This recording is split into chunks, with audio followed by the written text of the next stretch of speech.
Looks like it is 7:30, so we might as well go ahead and kick it off. I did see the COVID numbers, and actually, if we would impose that as well as the flu clinic update would be great to start off. Yes, sure. So I'll start off with a little bit of a COVID update. So we have had a few cases since I sent the message to everyone recently. So we have a total of 2,397 total cases in Walpole. Of those, we're actively monitoring 35 of them. Trish has done a breakdown. So of those 35 active cases, 11 of them have been vaccinated and 24 have not been vaccinated. Because I know, I think Mona, you inquired about that the last time. And then as for the flu clinic, so we held our first flu clinic for the public on Sunday. It was from 10 to 2 p.m.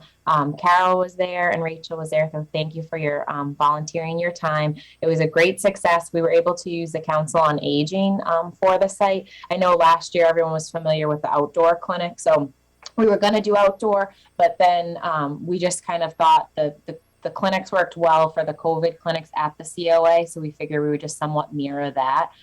So the space was great. Kerry was awesome in letting us use the space. It was a Sunday, so we weren't encroaching on any of the programs there. And all in all, it worked well. We had about 24 MRC volunteers. We had 2 CERT volunteers assisting with traffic control. And then the health department staff as well. So I'm going to let Trish take it away to give you the breakdown of numbers for the vaccinations. And then if anyone has any questions.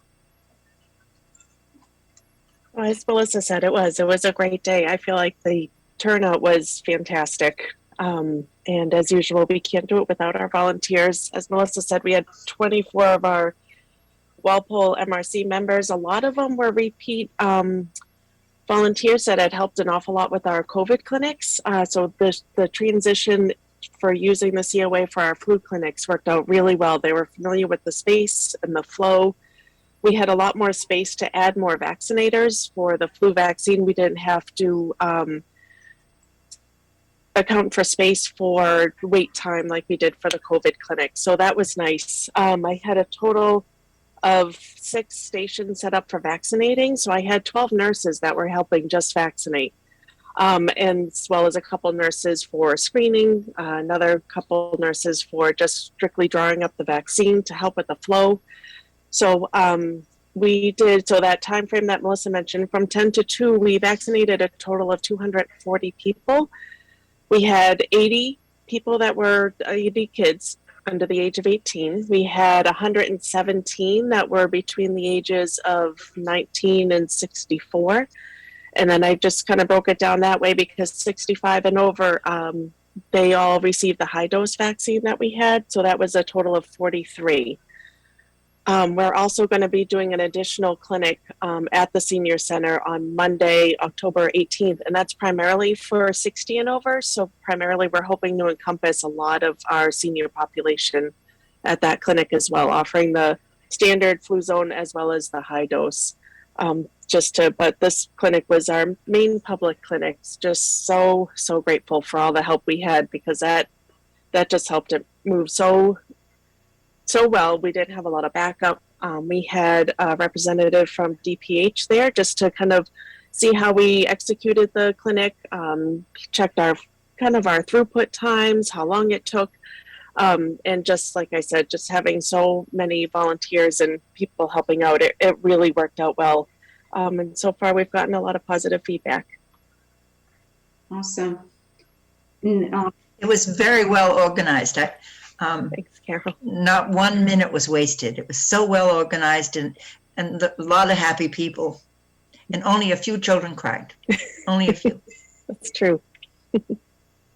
So she mentioned you have 12 nurses administrating. Did you guys have the pharmacist from Walgreens as well, or? No, so we used that. We used Walgreens Pharmacy for our employee clinic that we did the end of September. So for this clinic, it was all purchased vaccine that we purchased here in the health department. So I used just straight MRC volunteers. We do have some pharmacists that are on our MRC that had helped with the COVID clinics. But this one was just through us. We didn't have to utilize Walgreens.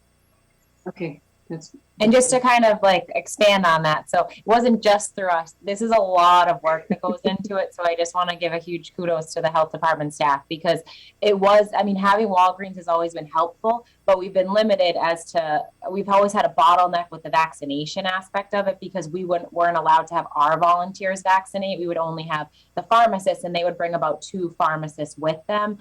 So again, since Trish's position came to head in the health department, now we've been able to, obviously with her agreeing to it, take over the flu clinic. So it is a huge undertaking, like all of the documentation, all of the cards, all of the paperwork.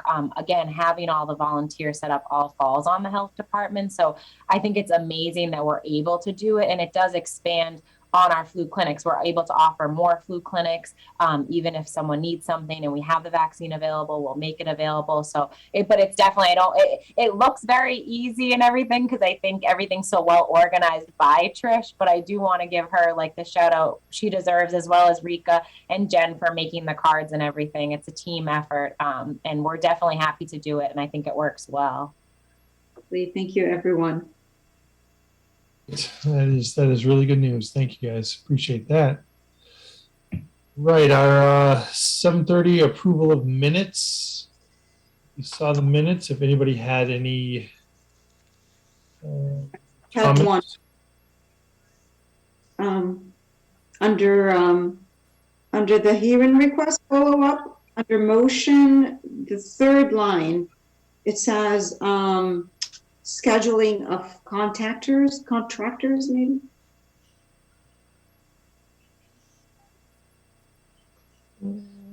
I agree. We'd be contractors. Yeah. Because it was a building issue. Yep, absolutely. You're right. Good. Very good. Anything else? Any other comments? Nothing else? I didn't find anything either, so we'll entertain a motion. I'll make a motion in regards to the minutes from the September 21st, 2021 meeting. The Board of Health approved the minutes as amended. I'll Great. second that. Motion's been made and seconded. Any other comments, discussions? Then we shall vote. Carol, Aye. Mona, Aye. Stefan. Aye. I also 400. Minutes are passed. Second on our 7:35, catching up, septic variance for 2195 Main Street. Yes, so John actually called me today. Unfortunately, he had another conflict, so is not able to jump on the meeting. He apologizes for that. But so what he wanted me to pass along is, we went out to witness the perk, and there were fairly wet conditions. So it wasn't good conditions to run a perk test. And he feels like based on the material, if it had been dry, we'd probably be getting a 10 to 20 minute per inch perk. But so instead of doing a perk, we do a sieve analysis. So the soil gets sent into a lab, and then they look at the different parts of the soil. And based on that, you determine the type of soil. And so from those results, he's looking to design a system based on a 30-minute per inch perk rate based on what the soil sample brought back. So he feels that's conservative, so that it kind of fits, would be a little bit more conservative than what he feels like the perk would run. So he feels comfortable with that. So that would just require the board's approval to move forward. I did review the full plan today, and there are no concerns with the plan in general. So is 1 inch per 30 minutes enough, Rika? Or usually shouldn't it be like I don't know, like 4 inches per hour? So 30 minutes. So a 30 minutes per inch is fairly conservative. So the greater that number is, the larger the system is. So usually in Walpole, I would say most of the plans that I reviewed, that's a higher perk rate than we generally see. So I would say that he's well within the proper rate, that he's definitely being on the conservative end, which there's no issue with that. I see this is a failed system, so good to see repairs being made. Any other discussions on it? We'll entertain a motion. So you want to? Make a motion regarding the request for a local upgrade at 2195 Main Street. The Board of Health has no issues or concerns. I'll second. Motion made and seconded. Any other discussions? Then we shall vote. Carol, Aye. Mona, Aye. Stefan. Aye. I also 4-0-0. And too bad we didn't get to see John. He usually gives us a good show. But it seems like a good improvement for that system. I know, and he did say he felt very bad that he couldn't make it. He wants me to pass that along, and he did call me today just to let me know and make sure that was okay. Maybe we'll deny it just to make him come, right? Next on the agenda, it's 7:40. Planning Board request for comment. First one is the 455 South Street. Yes, so currently this site is unused, but it was a location of a gravel pit. So they're proposing to redevelop that area and construct ground-mounted solar panels. And then under the solar panels, they actually plant seedlings to have a meadow there as well. And then all the like drainage management, utility interconnections and everything that goes with the construction. There is the lot itself is within the 100-foot buffer zone, but none of the solar panels or any of the buildings that would be connected to that are within that 100-foot buffer zone. Okay. Any health concerns at all? No, I mean, public safety, making sure that the site is secure. They will have a gate around it that they mentioned. So I would say there's no real concerns at this time. Yeah, we like the idea of utilizing an area that's not being developed. So that's great. Good reason for it. Solar panels, we like it. And this is behind the engineering firm, right near the. Is that on South Street? Is that right near the engineering firm that's on the road? I think that's behind it, right? So that would be between South Ridge Yes, and, between and South? Yes, exactly. Okay, cool. All right. Anybody want to make a motion on 455 South Street? I'll make a motion regarding the request for comments on the site plan for Neponset Solar on South Street. The Board of Health has no issues or concerns. Well, second. Motion's been made and seconded. Do we hear any other discussions or comments? I'll put it to vote. Carol, Aye. Mona, Aye. and Stefan. Aye. I also 4-0-0. See land used. Next is Lincoln Estates definitive subdivision. Yes, so we last saw this plan as a refile at our July 6th meeting. And so they're looking to divide this into a 24 single family house lots. I did speak with the engineer last week, Rob Truex, and he confirmed that yes, some of the lots are within the 100-foot buffer zone. However, no construction, no work will be happening in the 100-foot buffer zone. So no elevation changes will be done there, no houses, no construction. They will be staying out of that buffer zone. And these revisions were mainly to address comments from the planning board and the town engineer. So the lot itself would be within the 100-foot buffer zone. A few of the lots, correct. But So it's like- no work. None of the houses, none of the construction would be happening within that. It would be more on the edges of the lots. Right. And then I know sometimes the Board of Health makes comments about making sure there's sufficient turnaround space for the garbage vehicles, solid waste, and recycling. Because this will be a public Public But road? again, engineering would also be looking at that for public safety. Yes, I believe. Okay. We're bits and pieces. Any, might want to make a motion or any other discussions or comments on it before we go? Oh, there is one thing I did forget to mention. So each will have on-site septic, and the engineer is aware of that, but the board might want to include that in their comments that testing will have to be done. For individual septic systems? Yes, each lot will have individual. And none of that proposed septic is in the wetlands, I imagine, when they talk about construction? Correct. All right. Does everyone want to make a motion on this? I'll make a motion in regards to the Lincoln Estates definitive 24 lot subdivision. The Board of Health is glad to see that the proposed houses were moved away from their riverfront wetlands areas. But still concerned about protecting residents from human vector-borne illnesses and urge residents to follow standard practices such as regular gutter cleaning and contacting the Norfolk County Mosquito Control for regular spraying.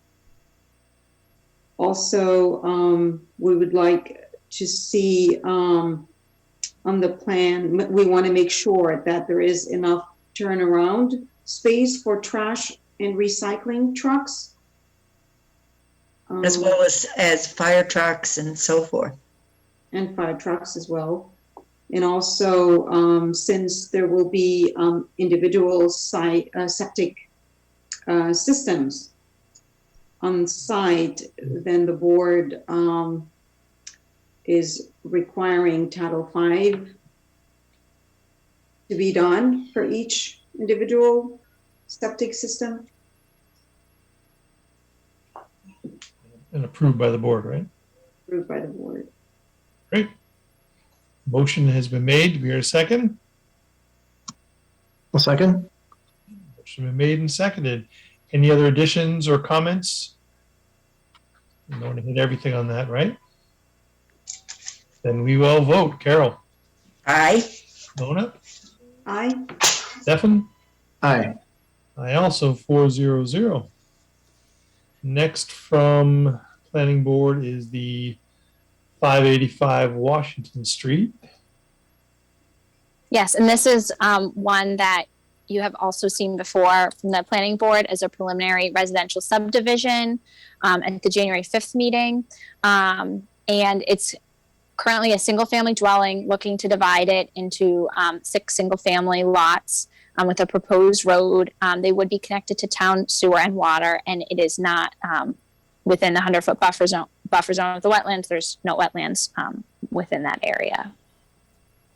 And then the previous comments from the board recommending adequate sidewalks and street lighting. And then again, the comment regarding trash, if it's to remain a private road, they would be responsible for the residents would be responsible for bringing trash and recycling to the end of the street. But if it were public, the road should be designed to allow access to trash and recycling and emergency vehicles. So we still don't know if it's going to be private or public. I believe it will be public. Generally, they do tend to be public. So really that was the only question we had about that. So we pretty much reiterate what we said until it's defined, whether it's public or private, right? Correct. And then, Melissa, correct me if I'm wrong, but because it is a subdivision, the Board of Health, in their comments, need to say whether they approve or deny for subdivisions. That is important language.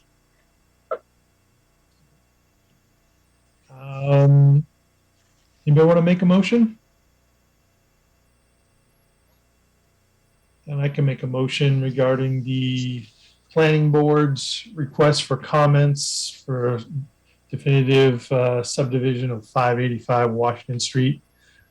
The Board of Health supports the subdivision provided our prior comments from January 5th are clarified and followed.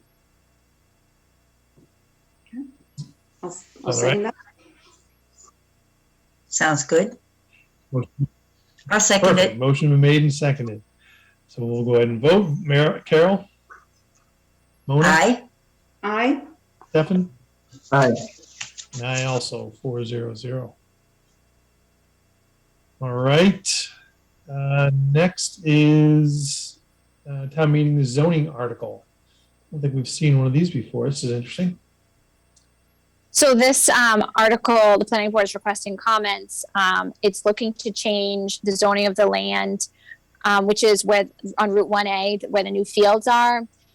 That land, which is currently under a rural district zoning, to change that to a park, school, recreation, and conservation district zoning. So it's, I think, a little bit more of a formality to change it, but it also allows slightly greater use of that land, and certain enforcement criteria can then happen. So I think it's more of a formality. So Can we vote on it though, since they haven't, supposedly they're going to have a meeting to decide whether they can change it from Article 16 to 17. So can we really even vote on it? Because it hasn't been changed. So they're just looking for your comments on it, on the proposal. So the article. So we're not saying article. Correct. It's just the article number. Because whether the article number is 16 or 17, the proposal will stay the same. So if you want to make comments on the proposal. But they already had the meetings, right? No? I see like 2 public hearings already. So this article goes in front of town meeting, but prior to that, they just are kind of asking all of the boards if they have any additional comments. But did they already have the public hearings? It says September 15 and September 22nd, 2021. Yeah, it won't go in front of town meeting though until the 23rd of October. Oh, okay. Anybody have any comments about it or discussions, or anybody want to make a motion? I'll make a motion in regards to the fall 2021 town meeting, Article 17. The Board of Health has no specific concerns at this time. Can we say Article 17 when it hasn't been approved to be Article 17? Can we call Can we just say, 2400 Main Street? right? It'd be Zoning easier to article, say that yeah. way. Oh, okay. So we'll amend just calling it 2400 Main Street, the rezoning. Okay. Sure. Motion's been made. Do we hear a second on the amended version? I'll second it. Motion made and seconded. Any other discussions? We'll vote. Carol? Aye. Mona? Aye. Stefan? Aye. I also. That passes 400. And I think that brings us, well, I'm sorry, we have one other piece of business, which I think we actually have somebody on the line with us for. We do. So we do have Rebecca Reed, who is the campus director, as well as Attorney Ash on the line. So just to do a refresher. So this is for the Home for Little Wanderers. There was a public hearing back in February of this year. At the commencements of the public hearing, the board did request the Home for Little Wanderers remain on our agenda on a quarterly basis for the year. So at the July meeting, there was an update provided by the health department as well as the police department, but representatives from the Home for Little Wanderers were not on the call, and the board did request at the next meeting, which would be tonight's meeting, that a representative be on the call to answer any questions the board may have. So I'll start off with just an update from the health department. So there really hasn't been too much news going on.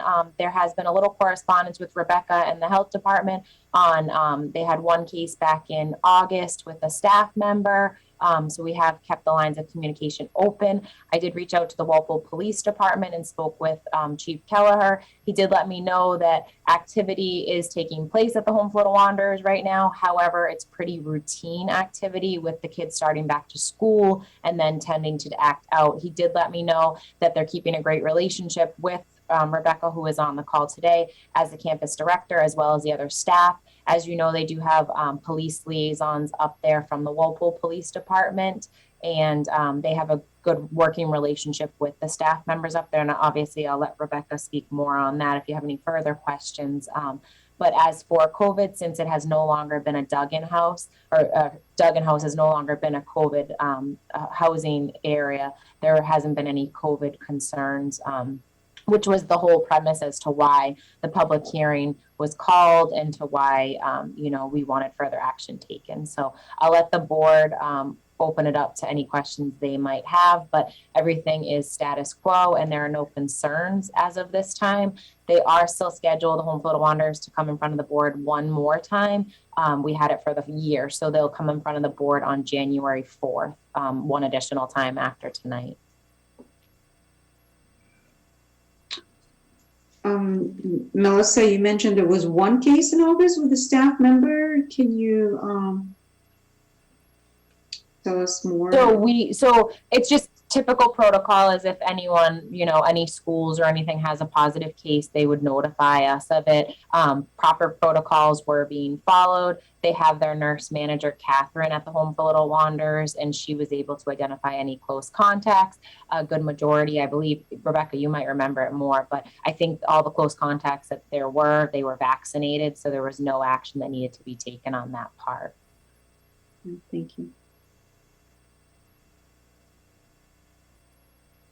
Any questions from the board? So no other incidents with the kids, right? Nothing COVID related. No, that would be in our jurisdiction. Or any other cases like running away or? That's really not our concern.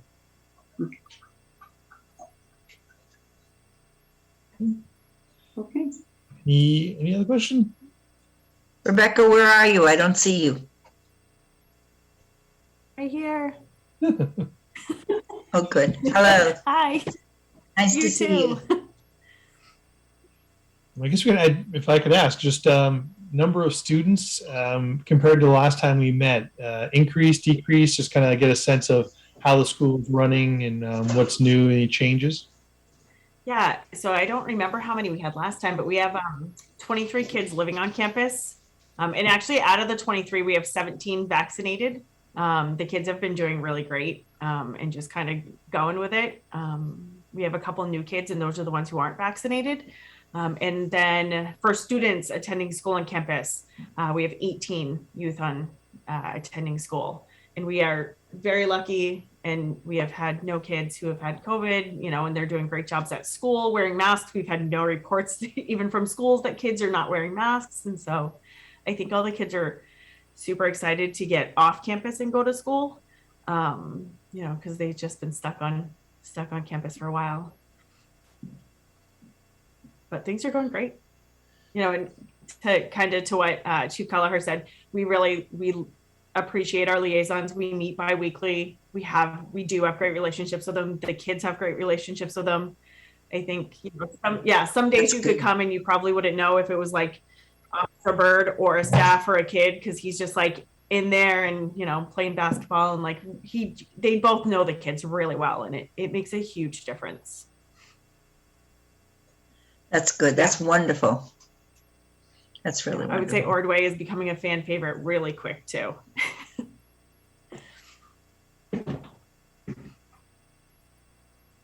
Great. Well, anybody else, any other comments or anything you can ask us, anything we can help with? Do you still have boys and girls in school there? We do. You do. Yeah, you'll have to come visit. They're doing some really cool stuff in the auto shop, and with their CNC machine, they have really great projects going on all the time. They're doing like Halloween boxes right now that are that are lit up from behind for them to go home and like pull through windows. Wow. Yeah, they do really cool stuff. But Mm, I want to that's say on great. Fridays they cook in culinary. So if you're gonna come visit, make it as Friday because it smells really good.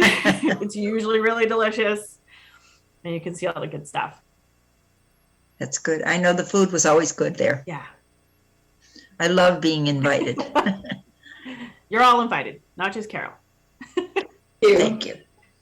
So I definitely want to thank Rebecca and John for being on the call. And I think we should definitely keep the January 4th meeting to just finish out the year, and then we'll go from there. So if you both can be present, I would definitely recommend that, and I'll send the agenda information when we get closer to that date. No problem. Thank you guys very If much. there are concerns in the meantime, just feel free to reach out. Appreciate it. Thanks so much for your time. And you sat through the rest of the meeting. I apologize. I'm glad you guys were able to come. It was quick. No problems. All the glamorous septic variances. All right. Anything else for the board to discuss? We had no other No, new that's business. all. Our next meeting will be the 19th of October. Great.